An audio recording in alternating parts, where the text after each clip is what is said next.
একদিন এক বাঘ জঙ্গলে খাবার খেতে গিয়ে হঠাৎ কাঁটা ঝোপে পা দিল। বড় একটা কাঁটা বাঘের থাবায় ঢুকে গেল। বাঘ ব্যথায় গর্জন করে চেঁচাতে লাগলো, আহ, কেউ নেই আমাকে সাহায্য করবে?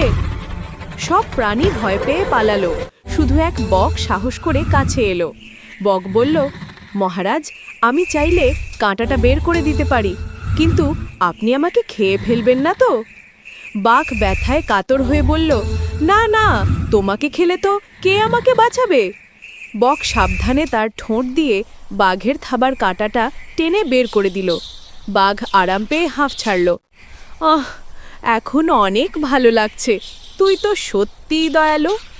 বাঘ কৃতজ্ঞ হয়ে বলল, আজ থেকে তুই আমার বন্ধু, আমি তোকে কখনো কষ্ট দেব না। বক হেসে বলল, যে কৃতজ্ঞতা বুঝতে পারে সেই আসল বাঘ।